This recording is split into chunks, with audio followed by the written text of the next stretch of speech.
NDTV के संजय पुगलिया के साथ प्रधानमंत्री मोदी ने एक्सक्लूसिव बातचीत की। उन्होंने नौकरियों से लेके इंफ्रास्ट्रक्चर से लेके शेयर बाजार के बारे में भी बात की। उन्होंने कहा कि जब जनरल इलेक्शन का रिजल्ट आएगा जून 4 को, तो एक हफ्ते के अंदर आप देखना कि भारत की स्टॉक मार्केट्स जो हैं सारे ही रिकॉर्ड तोड़ देंगी और जो स्टॉक मार्केट के प्रोग्रामर्स हैं वो थक जाएंगे। देखिए, मैं वो कहूँगा तो इन्फ्लुएंस करने की कोशिश करूँगा, ऐसा कोई अर्थ मानेगा। ऐसा है कि हमारी सरकार ने मैक्सिमम इकोनॉमिक रिफॉर्म्स किए हैं और प्रो एंटरप्रेन्योरशिप पॉलिसीज हमारी इकोनॉमी को बहुत बड़ा बल देती है और स्वाभाविक है, हर कोई आएगा। हम 25,000 से यात्रा शुरू की थी, 75,000 पहुंचे हैं। ये अपने आप में दुनिया में हमारी इज्जत का प्रतिष्ठा भी बढ़ती है। दूसरा, जितने ज़्यादा सामान्य नागरिक इस फील्ड में आते हैं, इतनी इकोनॉमी को बहुत बड़ा बल मिलता है जी, बहुत बड़ा मिलता है। और मैं तो चाहता हूँ हर नागरिक के मन में थोड़ी रिस्क टेकिंग कैपेसिटी बढ़नी चाहिए। एब्सोल्युटली, ये बहुत ज़रूरी होता है। सोच करके ये क्या करूँगा, ऐसी ज़िंदगी जीने से बात बनती नहीं है। और 4 जून जैसा आपने कहा, जिस दिन चुनाव का नतीजा आएगा, आप उस हफ्ते भर में देखना कि यानी भारत का स्टॉक मार्केट के लिए उसके सारे जो उनके प्रोग्रामिंग के जो प्रोग्रामिंग वाले सारे उनके थक जाएंगे। हमारे साथ हैं Sanchita Mukherjee, business economist, Mitali senior economist और मिताली निकोर सीनियर इकोनॉमिस्ट, और हमारे साथ हैं stock market expert Siddharth Bhamre, head of research हैं ये आसित सी मेहता इन्वेस्टमेंट इंटरमीडिएट्स के। बहुत धन्यवाद आपके समय के लिए और ये बातचीत के लिए। सबसे पहले तो अगर हम हिस्टोरिकल ट्रेंड्स देखें तो पिछले 3 जनरल इलेक्शन के वर्डिक्ट के बाद डेटा जो हमारे साथ आप लोगों ने ही शेयर किया है, उसमें ये दिखाई दे रहा है कि जनरल इलेक्शन के वर्डिक्ट के बाद जो पहला हफ्ता है स्टॉक मार्केट मोमेंटम अपबीट रहा है, अच्छा रहा है। तो सिद्धार्थ भामरे, आप क्या कहना चाहेंगे, क्या इस बार भी हिस्टोरिकल ट्रेंड जो है रिपीट होगा? शुक्रिया साक्षी, मुझे इस कार्यक्रम में शामिल करने के लिए। मार्केट को अनिश्चितता पसंद नहीं है और जो इनिशियल आंकड़े आ रहे हैं वो ये बता रहे हैं कि ये गवर्नमेंट शायद कंटिन्यू करेगी और उसकी प्रोबेबिलिटी काफी हाई है।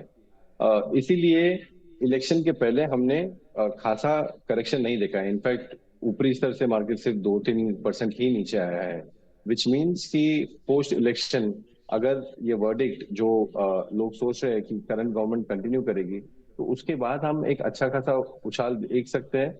और जैसे मैंने आपसे शेयर किया था डेटा कि इलेक्शन के बाद अगर कंटिन्यूटी आती है तो लोगों को पसंद होता है और उसको अकॉर्डिंगली स्टॉक मार्केट रिवॉर्ड करता है। तो एक अच्छा उछाल हम देख सकते हैं जो प्राइम मिनिस्टर की बात को सच साबित कर सकता है। जी बिल्कुल। मिताली निकोर, आपका क्या ख्याल है? जैसे कि ये कह रहे हैं कि स्टॉक मार्केट्स को, शेयर बाजार को अनसर्टेनिटी, तनाव जो है नहीं अच्छा लगता। अगर एक डिसाइसिव मैंडेट है तो वो शेयर बाजार और भारत की इकोनॉमी दोनों के लिए ही अच्छा है। तो आपका क्या ख्याल है, ये रिफॉर्म्स और पॉलिसी कंटिन्यूएशन कहाँ लेके जाएगी भारत की इकोनॉमी को? जी, थैंक यू सो मच साक्षी, मुझे शामिल करने के लिए इस डिस्कशन में। जैसे कि हम लोग काफी टाइम से देख रहे हैं, अगर हम एक हिस्टोरिकल ट्रेंड की तरफ देखें तो 2004, 2009 और 2014 के जो इलेक्शंस हैं, ये स्टैंड आउट करते हैं इस चीज में कि इस टाइम पर जब इलेक्शंस हुए थे तो बहुत ही ज्यादा वॉलेटिलिटी थी, अनसर्टेनिटी थी। लेकिन 2019 और 2020-24 में हम इतनी वॉलेटिलिटी नहीं देख रहे हैं। हम देख रहे हैं कि मार्केट जो है वो भी काफी बदल चुकी है। 2004 से लेके 2020-24 20 साल हो गए हैं और आज हम देख रहे हैं कि हमारी मार्केट ग्लोबली ज्यादा कनेक्टेड है।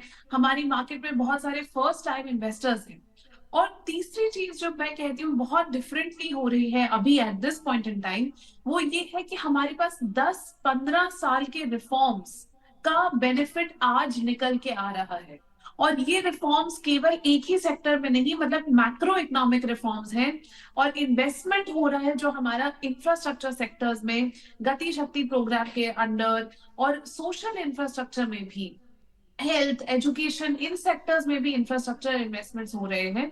तो आज हमारी इकोनॉमी बहुत बहुत डिफरेंट है पहले से।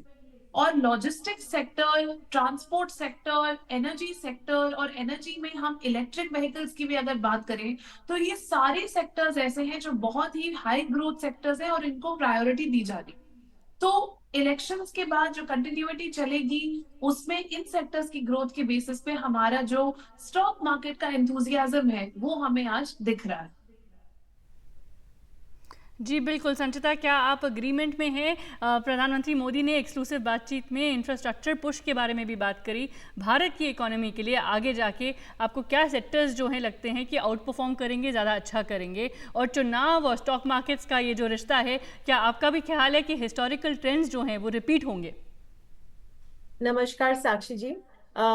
इन्होंने अभी जो बात कही और जो एक्सपर्ट्स यहाँ पर जो चर्चा हो रही है, मैं पूरी तरह सहमत हूँ। देखिए, मार्केट्स का थोड़ा ना बिगर पिक्चर समझने की बहुत जरूरी है।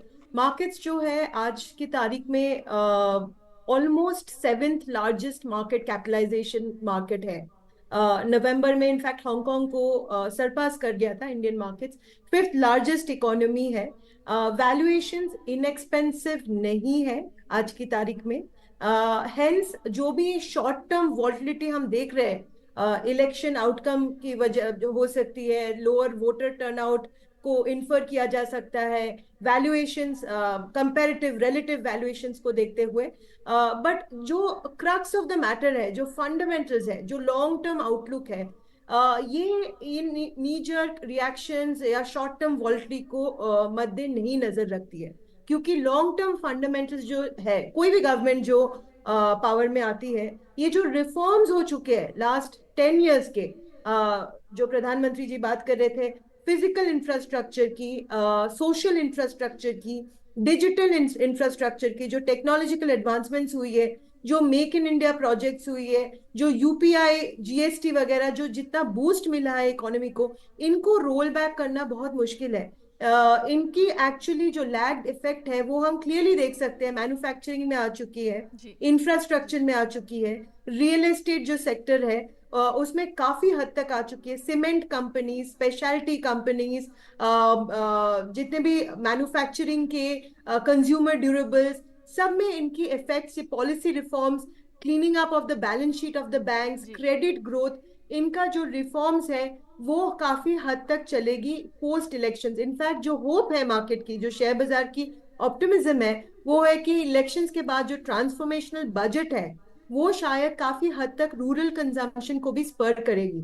तो इसकी वजह से मार्केट्स अभी तक भी ऑप्टिमिस्टिक है। काफी लिक्विडिटी जो है साइडलाइंस में है। जो भी करेक्शन होगी, मीनिंगफुल करेक्शन पे फॉरेन पोर्टफोलियो इन्वेस्टर्स खरीदेंगे। बट यस, अगर इलेक्शन रिजल्ट नेगेटिव आए, जो इफ द करंट गवर्नमेंट अगर फॉर्म नहीं कर पाए, तो नी जर्क रिएक्शन में करेक्शन होगी।